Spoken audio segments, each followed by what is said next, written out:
औरंगजेबाच्या 2 राण्या काशी विश्वेश्वराला केल्या. आल्याच नाही परत. छावणीतले लोक म्हणाले गेल्या होत्या, आल्या नाही. औरंगजेबाला विचारलं कशामुळे नाही, तर गेल्या होत्या. मग त्यांनी चौकशी करत करत गेले तर तिथले पंडे जे होते ते एक भुयार तिथे असायचं, तिथे या तरुण बायकांना नेऊन भ्रष्ट करायचे. असे हे पेशवे यांच्या तावडीतून जे आपण सुटलो ते फार बरं झालं असं मी वाशी बेंद्रेवर म्हणायला लागले. तेव्हा बेंद्रे फार संतापले. ते म्हणाले तुमची डोकी अशी उलटी का चालतात? इंग्रज काही त्यांच्याकडे जहाजं होते आणि त्यांना काही फार मोठा दारुगोळा होता म्हणून आले नाहीत, तर ते बदमाशी करणाऱ्या इथल्या लोकांना धडा म्हणून आले. असा ही पुस्तक वाचल्याशिवाय तुम्हाला काहीही बोलता येणं आज कठीण आहे. कारण आज जे चाललेलं असतं ते खोटं चाललेलं आहे हे आपल्याला अशोक वाजपेयींनी सांगितलंच. तर आपल्याला खरं काय ते निदान पुस्तकातून कळतं त्यावेळचं. शिवाजीचा मुख्य सेनापती मुसलमान होता.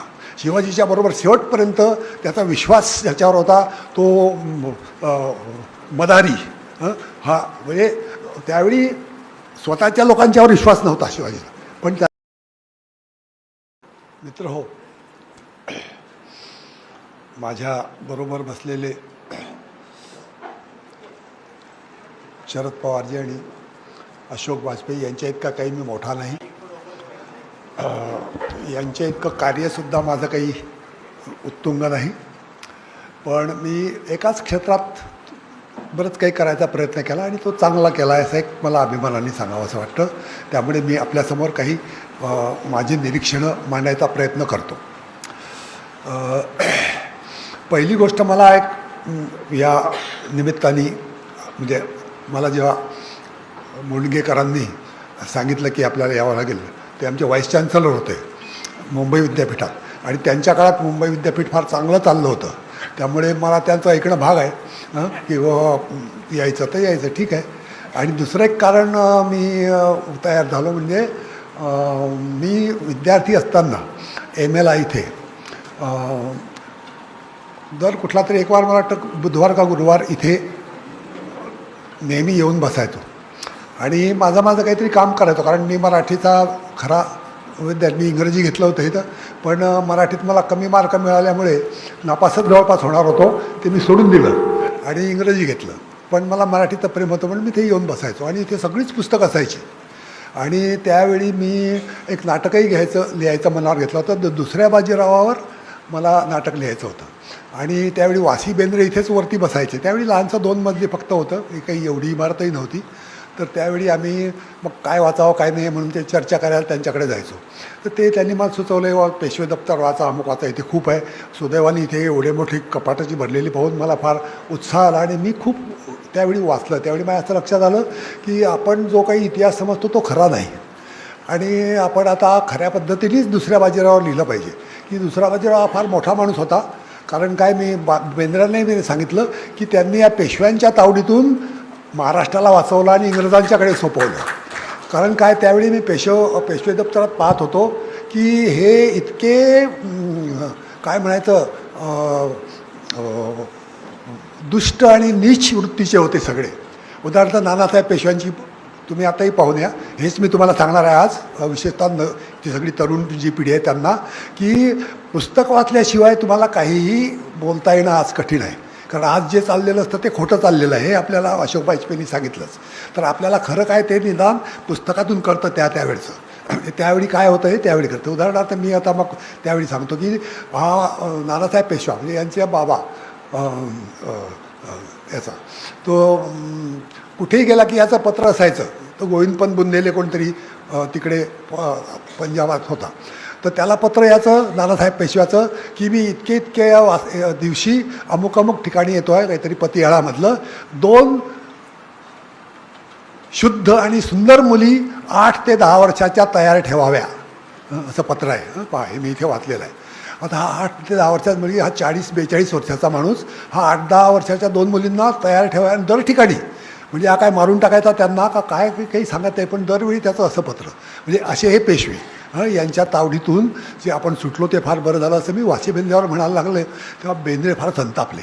त्यामुळे तुमची डोकी अशी उलटी का चालतात? हे इंग्रजांच्याकडे जाणे चांगलं आहे का? कोण म्हटलं आम्ही लहानपणापासून जे काही ऐकलं म्हणजे आता आमच्या घरात आईकडून महानुभाव म्हणजे आम्ही लीळा चरित्र वाचून मोठे झालो ऐकून. आणि तुकाराम ऐकता ऐकता आमचा जन्म गेला. तर श्रीचक्रधर आणि तुकारामापेक्षा कोण मोठे सांगणारे आहेत जगात, ते आम्ही कायम पुढे ठेवलं आणि खरं आहे ते पाहायचं. त्यामुळे मग आम्ही खरं म्हणून ते दुसऱ्या बाजूवरची सगळी माहिती काढली. त्या काळात कशी बदमाशी करत होते, काय काय चाललं होतं त्या काळात, आणि कसं मग इंग्रज त्याच्यामुळेच आले. इंग्रज काही त्यांच्याकडे जहाजं होते आणि त्यांना काही फार मोठा दारुगोळ होता म्हणून आले नाहीत, तर ते बदमाशी करणाऱ्या इथल्या लोकांना धडा म्हणून आले. असं एक माझं त्यावेळेचं मत होतं. आता ते बदललं आहे जरा, तेही बदमाशाच होते पण आपल्यापेक्षा कमी होते. उदाहरणार्थ औरंगजेबा, की औरंगजेबाच्या 2 राण्या, हिंदू राण्या सगळ्यांच्याच असायच्या. त्यावेळी हिंदू मुसलमान भेद नव्हता. तुम्हाला माहीत आहे शहाजहान तर हिंदूच आई होती त्यांची, अकबराच्या बायका हिंदू, त्यांची सगळ्यांची आया हिंदू, घरात हिंदू मुसलमान फरकच नव्हता. तर औरंगजेबाच्या 2 राण्या काशी विश्वेश्वराला केल्या, आल्याच नाही परत. छावणीतले लोक म्हणाले गेल्या होत्या, आल्या नाही. औरंगजेबाला विचारलं कशामुळे नाही, तर गेल्या होत्या. मग त्यांनी चौकशी करत करत गेले तर तिथले पंडे जे होते ते एक भुयार तिथे असायचं, तिथे या तरुण बायकांना नेऊन भ्रष्ट करायचे.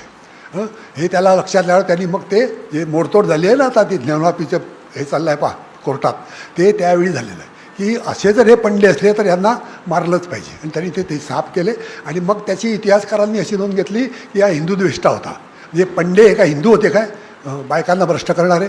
आणि तो मारणारा जो होता खरा, त्याच्या हिंदू राण्या ज्या यांनी खराब केल्या, ते सूट घेणारे ते काय धर्मद्वेष्टी होते काय, हे खरं जे आहे ते असं पुस्तकातूनच कळतं.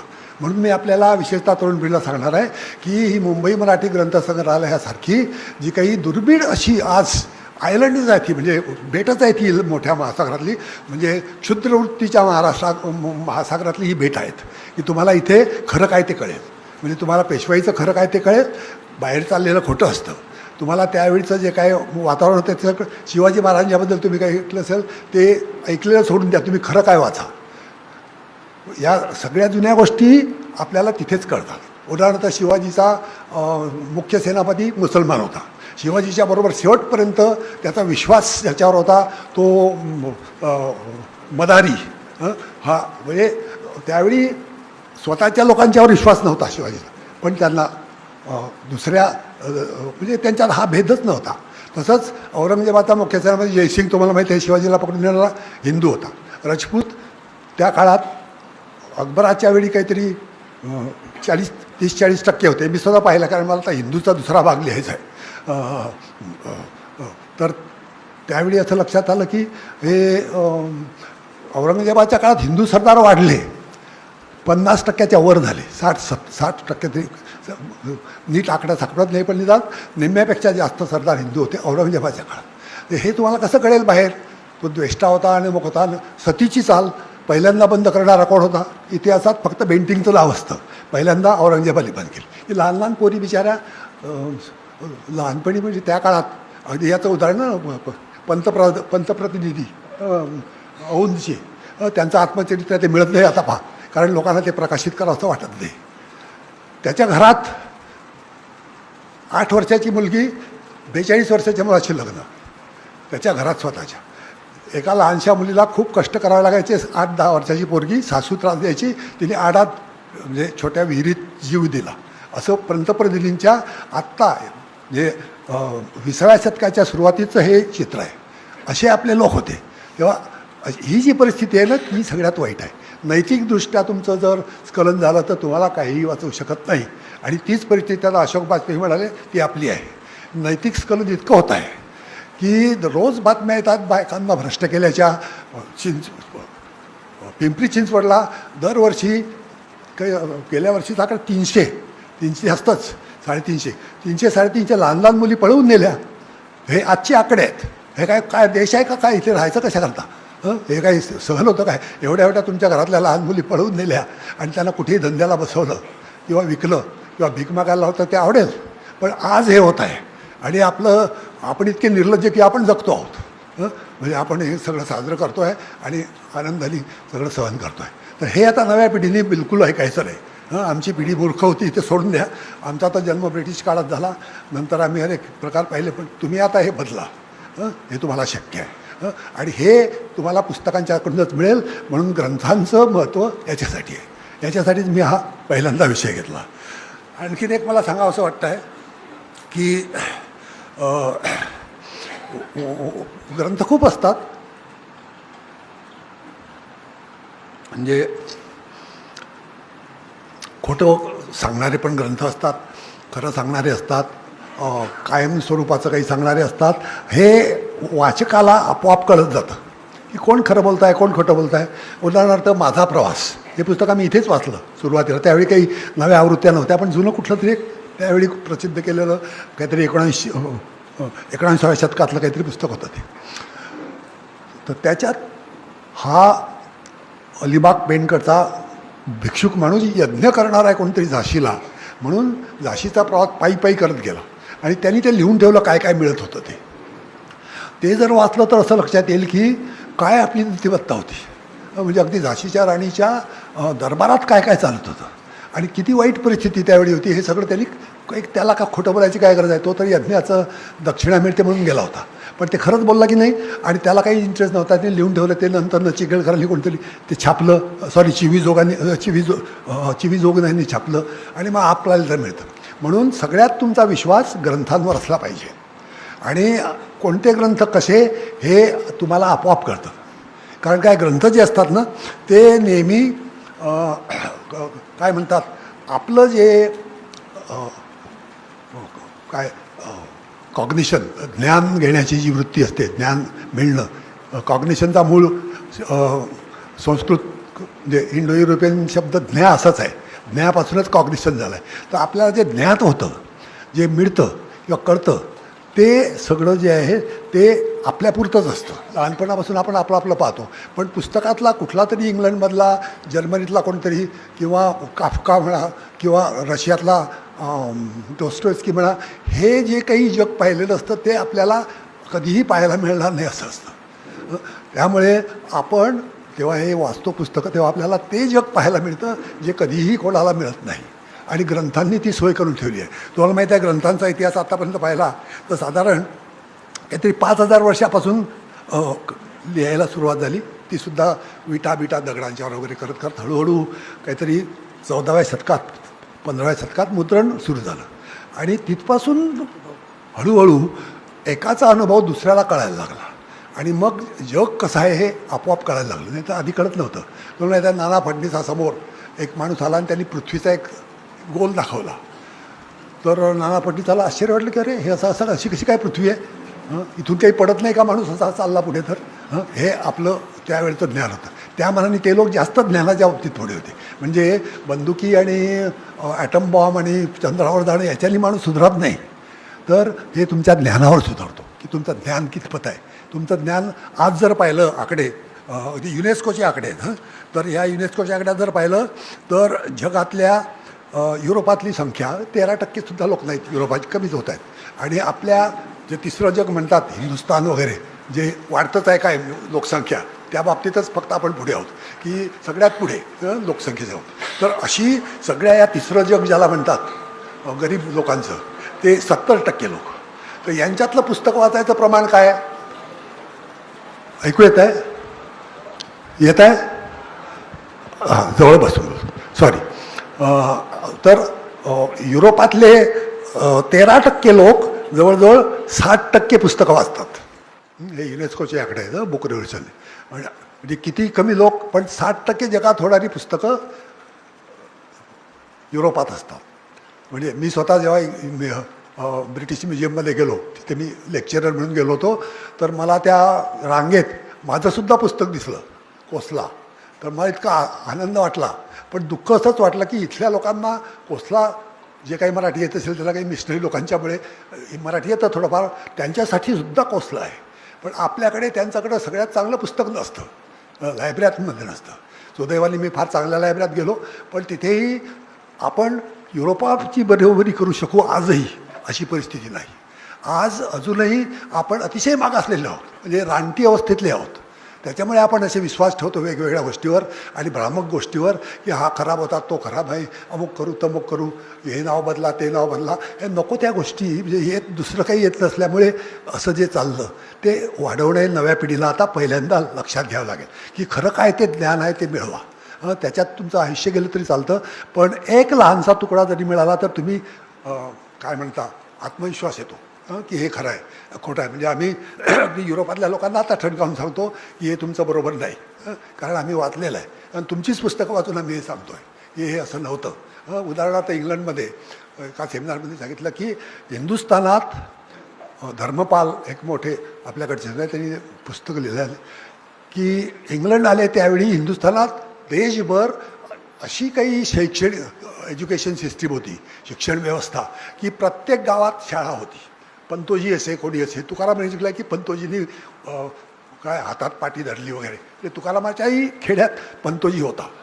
आणि सगळ्या जातीचे लोक शिकत होते, असं काही नाही की फक्त ब्राह्मणांनाच होतं. ही परिस्थिती इंग्लंडच्या लोकांनी बिघडवली.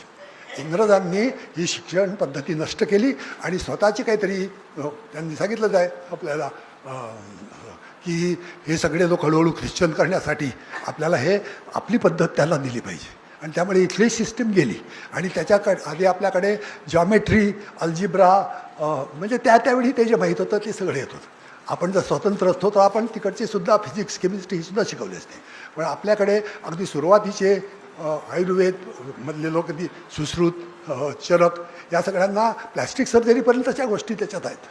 एवढंच नाही तर तुम्हाला त्या गोष्टीमुळेच पाश्चरनी, तुम्हाला माहिती आहे मी आत्ता नुकतंच वाचलं की पाश्चरला हे जे पाश्चरायझेशन आपण म्हणतो ते तक्षशिलेतल्या एका ग्रीक विद्यार्थ्यांनी तिकडे पाहून की घोड्याला काहीतरी तलवार बांधायची घोड्याच्या पायाला, आणि त्या छावणीत युद्धात जे काही जखमी झालेले लोक असायचे तर त्याला तो बिचारा रडत ओरडत असायचा, आधीच मांडीवर खूप लागल्यामुळे त्याला उचलून घेऊन यायचे आणि त्या छावणीत त्या ट्रीटमेंट त्यावेळेच्या तक्षशिलेच्या ट्रीटमेंटप्रमाणे त्या घोड्याला अशी आर टोचायची की तो घोडा जोरात लाथ मारतो आणि त्याची जोरातच ते मारते, त्यामुळे त्याचा पायाचा तुकडा पडायचा.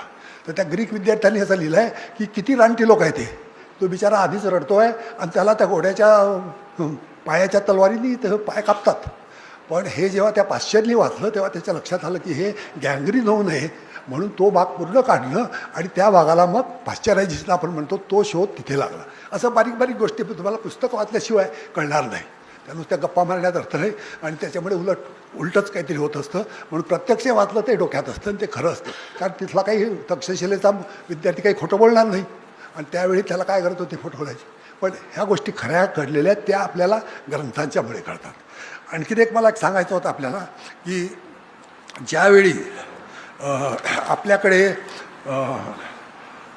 साधारणतः एकाधिकारशाही येते, ती भीती आपल्याला अशोक बाजपेयींनी आता सांगितलीच आहे की एकाधिकार मोनोपॉलिझम, की एकाधिकारशाहीला आव्हान देणारं एकच तंत्र जगात आहे. तुम्हाला माहीत आहे एवढ्या ज्या मोठ्या ज्या काही चळवळी झाल्या जगातल्या, अगदी गॅरिबाल्डीपासून घ्या, हिटलरच्या विरुद्धच्या घ्या, आपल्याकडच्या स्वातंत्र्य युद्धातल्या घ्या, सगळ्या कुठल्या तरी पुस्तकांनी घडल्या. म्हणजे फ्रेंच राज्यक्रांतीचं तुम्हाला माहिती आहे डिड्रोन, या सगळ्यांच्यामुळे फ्रेंच राज्यक्रांती घडली, पुस्तकांच्यामुळे घडली. ते काही अशा गप्पा मारून व्याख्यानं ऐकून किंवा देशवासियांना काहीतरी थापा मारून शिकवणं असं नव्हत्या. त्या पुस्तकं प्रत्यक्ष वाचून त्याच्यातून त्या आल्या आणि त्यामुळे मग ते देश खूप पुढे गेले. म्हणजे आज आपल्याला तिथे आश्चर्य वाटेल की एक आमच्या विद्यार्थ्यांनी सांगितलं की त्यांची मुलगी कुठेतरी युरोपात 12वीतली मुलगी चालली आहे, तर एवढ्या मुलीला पाठवायचा का ओळ्या? मी म्हटलं जरूर पाठव.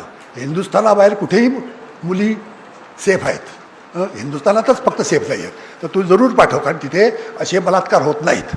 किती आताची उदाहरण तुम्हाला 1 लाख महाराष्ट्रातले 1 लाख बायकांच्यावर अत्याचार गेल्या 3 वर्षातला आकडा आत्ता सरकारने प्रसिद्ध केला. ही काय देश आहे का काय आणि कशाकरता याचा अभिमान बाळगायचा? हे तुम्ही नव्या पिढीने खरा अभिमान कशाचा आणि खोटा कशाचा हे आत्ताच निवडून हे पुस्तकांच्यातून नवीन शोधलं. आता आम्हाला आमच्या पद्धतीने कोडलं किंवा मला फक्त कादंबरी लिहिताना काय लागतं म्हणून मी त्या काळापुरतं ते शोधलं. मी तक्षशिलेवर एक माझा चॅप्टर आहे, ती तक्षशिलेमधला हेड ऑफ डिपार्टमेंट कसा नेहमी थापा मारतो आणि मग ते विद्यार्थी त्याला काय सांगतात असे काहीतरी शोधायचं मला होता. म्हणून मी खरंच तक्षशिलेवर काय होतं ते पाहिलं, त्याच्यामुळे सापडलं. तुम्हाला अजून काहीतरी सापडेल. इतक्या सगळ्या युनिव्हर्सिट्या होत्या आपल्या देशात, जवळजवळ 25 म्हणजे अगदी वर वाराणसीपासून तर खाली दक्षिणेतल्या चोल राजापर्यंत इतक्या युनिव्हर्सिटी होत्या. ते काय शिकवत होते आणि काय चाललं होतं आणि ते कशामुळे नाहीचं झालं आणि का म्हणून असं आपण सहन केलं, हे आता नव्या पिढीने शोधलं पाहिजे आणि हे फेकून दिलं पाहिजे. म्हणून तुम्हाला माहिती आहे की खोसला अशा अजूनही वाचली जाते. म्हणजे अगदी काश्मीर बॉर्डरवरचा एक तरुण सैनिक पळत पळत आला आणि म्हणाला, तुम्ही नेमाडे का? म्हटलं हो. तर म्हणाले, मी तुमचं पुस्तक रोज वाचतो. असा नायक आज लोकांना आवडतो. तर तुम्ही असे नायक निर्माण करा, लिहिणारे तुम्ही असेल, की तुमचे नायक अजून पुन्हा पुढच्या 2-3 पिढ्यांना असेच उत्साह देत राहतील आणि नवीन काहीतरी शिकत राहाल तरच हे बदलेल. आणि ते पुस्तकातूनच शक्य आहे. म्हणजे आजचा मी तो आकडा तुम्हाला सांगितला की आपल्याकडे इतकी कमी पुस्तकं छापली जातात इतर देशांच्या मनाने, की ती वाचून किती वाचणारे आपल्याकडे किती आहेत आणि सुशिक्षित किती आहेत. आता वाढताय समजा थोडा, पण जे 60% काही झाली आहे साक्षरता, त्या 60% आणि 40% निरक्षर. पण या साक्षर आणि निरक्षरांच्या मध्ये काय म्हणायचं, असा एक काय म्हणायचं तृतीयपंथी एक असतो की जो वाचता येतं पण वाचत नाही, असा काहीतरी नपुसक असतो. आणि कशामुळे ते तर सकाळी 8 वाजता निघायचं, रात्र झाली, आता कुठे वाचणार, मग रविवारचा फक्त पेपर वाचला खूप झालं, त्याच्यात सगळ्या तापेबाजी असते, असे सगळं वाचायचं. अशी आजची परिस्थिती आहे. म्हणजे हे असे षंड वाचक फार झाले आहेत आणि थोडे जे काय काय म्हणायचं उपयोगी कामाचे असे वाचक फार थोडे आहेत. तर तुम्ही असे रोज काहीतरी वाचणं किंवा निदान आठवड्यातून एखादं पुस्तक संपवणं किंवा आयुष्यभर प्लॅन करून निदान 10 जगातली चांगली पुस्तकं वाचणं, की डॉन किखोती प्रत्येकाने वाचलं पाहिजे, माझा प्रवास प्रत्येकाने वाचलं पाहिजे, लीळाचरित्र प्रत्येकाने वाचलं पाहिजे, तुकाराम प्रत्येकाने वाचलं पाहिजे. हे सगळे अशी तुम्ही जगातली 10 तरी पुस्तकं काढली, बायबल वाचलं पाहिजे. निदान काय कळतं त्या काळात इसवीसनापूर्वी 5व्या शतकात काय होतं कोणाला माहीत आहे, ते पुस्तकात आहे, ते खरं आहे. कारण ते प्रत्यक्ष सांगितलं आहे की चक्रधर स्वामी रडण्यात असताना एक ससा घाबरून पडत आला, त्याच्या मांडीखाली घुसला आणि ते पारधी आले की साहेब इकडे आमचा ससा, आमचा होडेचा ससाजी सोडावाजी असं म्हणायला लागले. तर ते म्हणाले, अरे हा राणीचा प्राणी, हा जंगलातलं पाणी पितो, जंगलातलं गवत खातो आणि याची का मारा. तर ते म्हणाले, बरोबर आहे तुमचं. ते पाय पडून गेले. मग त्यांनी त्या मांडी उचलली. असं एक लीळा आहे, अशा 500 लीळा आहेत जवळजवळ. एक लीळा मी सांगतोय तुम्हाला. त्याच्यामुळे माझ्या परिणाम असा झाला की पहा किती आपले लोक हिंमतवान होते आणि किती खरं सांगायचे. की त्यांनी मग मांडली उचलली आणि ते व्याध गेलेले पाहिल्यावर, पारधी गेलेले पाहिल्यावर त्या सशाला म्हटलं, महात्मे आता रिगावे. की ते महात्मे म्हणजे ससे पुरकण टुणकण बांधून गेले, अशी लीळ आहे. आता असं आजसुद्धा मला युरोपियन साहित्यात इतक्या बारीक गोष्टीवर लक्ष देऊन इतकं महत्त्वाचं तत्त्व सांगणारं दिसलेलं नाही. हे मला अगदी अनुभवाने मी सांगतो की सगळंच वाचताना वाटतं की त्याच्याही चांगलं आहे त्याचं, पण आपल्याकडे हे सर्वसामान्य माणसाला माहीत असायचं की अहिंसा अशी, कोणाला कशाला मारायला, कशाकरता हिंसा करायची, हे तत्त्व आपल्याला त्यावेळी असं मिळत होतं. आणखी एक मला शेवटून एक महत्त्वाचं सांगायचं आहे की वाचून काय होतं, तुम्ही ग्रंथालय वाढवली पाहिजे अशा करता. आता एवढं मोठं काम केलं, ह्या 125 वर्ष किती लोकांमध्ये बदल घडला असेल, या एवढं मोठं काम केलं. असं एक बेसिक जे काही म्हणतात ते ग्रंथांचं वाढवणं आणि 2 गोष्टी, जतन आणि संवर्धन, हे तरी मिनिमम आपण केलं पाहिजे. की पुस्तक कुठे चांगलं मानलं आहे. फुटपाथवर मी विद्यार्थी असताना अगदी एक वेळचं जेवण खाडा घेऊन ते पुस्तक घ्यायचो, कारण ते फुटपाथवर इतकं चांगलं पुस्तक पाहावे ना. ते आमच्याकडे माझ्याकडे एक मोठी अशी कपाटं भरून आहेत अशी पुस्तकं की जी 4 आण्यात 8 आण्यात घेतलेली आहे. अप्रतिम पुस्तकं अशी कुठे पुस्तकं जतन करणं आणि संवर्धन करणं. कारण लायब्ररीत एक पुस्तक ते पाहिजे. तुम्ही ब्रिटिश म्युझियम गेला, तुम्हाला जगातलं कुठलंही पुस्तक मिळेल. अगदी मराठी पुस्तकं तुम्हाला पहा, ती बहिणाबाईंची गाणी तिथे अगदी समोर असतात, भाषांतरात येते. तर असं आपणही आता कुठेतरी सगळं मिळेल. अगदी चीनमध्ये काय, आता आपल्याला काहीच माहीत नसतं. आम्ही चीनमध्ये गेलो तेव्हा एकाने असे तिथल्या बायकांचे लिहिलं. आम्ही सांगितलं की आमच्याकडे फार पूर्वीपासून युरोपात तरी आत्ता लिहायला लागल्या बायका. इंग्लंडमध्ये मी सांगतो, मी स्वतः इंग्रजी शिकवतो, 18व्या शतकापर्यंत बायका लिहित नव्हत्या. पहिली कोणती जेन ऑस्ट्रेलिया कोणती आली, त्याच्या आधी बायकांना लिहिण्याची काही हिंमत नव्हती, परवा नव्हती, अक्कल नव्हती. पण आपल्याकडे तुम्हाला माहिती आहे, गाथा सप्तशती इसवीसनापूर्वी 2रं शतक, तिथपासून किती 700 बायकांनी लिहिलेले 700 श्लोक आहेत. एकाने 2-4 लिहिले असतील, पण त्या काळापासून आपल्याकडे लिहिणारे आहेत, अगदी बहिणाबाईपर्यंत शेतकरी बाई. आणि आम्ही ती अगदी आमच्या गावाजवळ असल्यामुळे लक्षात आलेली की हिचं जर संवर्धन केलं नसतं, तिचा मुलगाच जर शिकला नसता तर गेली असती बिचारी, संपलं असतं. पण कोणीतरी ते लिहून ठेवलं, मिळालं, हे मोठं काम केलं, सगळ्या पुढच्या पिढ्यांना उपयोगी पडलं. की माणसा कधी होशील माणूस. याच्यात शब्द फक्त दोनच शब्द आहेत, माणसा आणि होशील. पण माणसा कधी होशील माणूस, म्हणजे एकाचा अर्थ वेगळा माणूस, तिथे माणूस त्याचा अर्थ वेगळा, की त्याला म्हणते आहे माणूस पण तो नाही आहे माणूस असंही सांगणं, आणि तू कधी होशील म्हणजे किती वाईट आहे तू, इतकं सगळं एका 4 शब्दात सांगणं, एक एवढं अप्रतिम कविता आहे. आणि ती आपल्याकडे आहे, पण तिचं संवर्धन झालं नसतं ते तुम्हाला कळलं. म्हणून जास्तीत जास्त आपण आता ग्रंथावर लक्ष ठेवणं, या बाकीच्या फालतू गोष्टी बंद करणं, टी व्हीन ह्या तर गोष्टी चालतात, पण आपल्याला निदान वाचन, कारण वाचनाने काय होतं की तुम्हाला अनेक गोष्टी खऱ्या असल्याची काय म्हणायचं एक डायव्हर्सिटी ऑफ व्ह्यू, ही अनेक गोष्टी, एकच माझा पॉईंट ऑफ व्ह्यू खरा आहे आणि तोच खरा आहे आणि तोच मानला पाहिजे, किंवा कोणतरी सांगतो म्हणून तेच खरं असं मानायची गरज नाही. ते प्रत्यक्ष मला पाहायचं आहे, ते जर खरं असलं तर बरं. आणि त्यामुळे तुमची जितकी तुम्ही वाचाल तितकी तुमची काय म्हणायचं दृष्टिकोन बदलत जातात. अनेक पुस्तकं म्हणजे अनेक दृष्टिकोन, आणि तुम्ही मग असे खरे लोकशाहीवादी होता. खरी प्लुरॅलिझम विचारांची जी असते की हेही खरं आहे तेही खरं आहे, याच्यातही खरं असेल त्याच्यातही खरं असेल, हे सगळं महत्त्वाचं आहे. म्हणजे अलबेरुनी जेव्हा हिंदुस्थानात आला तेव्हा त्यांनी हिंदूंची एकच गोष्ट आवडली की यांच्याकडे एका गोष्टीवर कोणी विश्वास ठेवत नाही. अनेक पंथ, नाथपंथी वेगळे, हे वेगळे, ते वेगळे, त्यांचंही खरं यांचंही खरं, यांचं वेगवेगळं पंथ असतो, अनेक पंथ, आणि धर्म तर नव्हताच त्यावेळी. आता हिंदू धर्मसुद्धा असं कोणी मानत नव्हते, म्हणजे सगळेजण आपले वारकरी आहोत, नाथपंथी आहोत असंच म्हणायचे. हे नंतर कोणतरी असं लादलं आणि आपल्याकडे हे सगळी भानगडी ज्या सुरू झाल्या, पार्टिशन, मारामाऱ्या, आजसुद्धा सगळा किती तिकडच्या देशातले बिचारे गरीब लोक आणि आपल्या देशातले गरीब लोक भुकेले मरत आहेत, आणि आपला 40% खर्च डिफेन्सवर होतो, त्याच्या म्हणजे दुसऱ्याला कसं मारावं याच्यावर, आणि आपलेच लोक मरत आहेत, त्याचं काय करायचं. तर हे पुढच्या पिढीने, म्हणजे हेच पाकिस्तानातल्या आणि चीनमधल्या विद्यार्थ्यांनाही मी सांगतो की हे तुम्ही बंद करणं आवश्यक आहे. हे पटतं का नाही तुम्हाला, बरं पटतं तर तुम्ही आता काहीतरी करून अशी एक मार्ग काढा की हे सगळं फेकणं आणि आपलं नवीन सुरू करणं. कारण नवीन पोरांनी आधीचं काहीच ऐकायचं नाही. म्हणजे तुम्हाला पांडुरंग सांगितलं हेच सांगतो की फक्त हो म्हणत राहायचं, लोक म्हणतात म्हणून, पण आपलं आहे ते खरं टिकवायचं. तो हो जे म्हणतो शेवटून, हो मी सगळ्याला हो म्हणेल, ते अशा करता की आपण टिकावं म्हणून. ते टिकण्यासाठी हो म्हणणं ठीक आहे, पण तुम्ही प्रत्यक्षात तुमच्या मनात हे नाही असंच घेऊन चला, आणि खरं नाही. म्हणजे तुकारामांनी म्हटलं आहे की देवा आहे ऐसे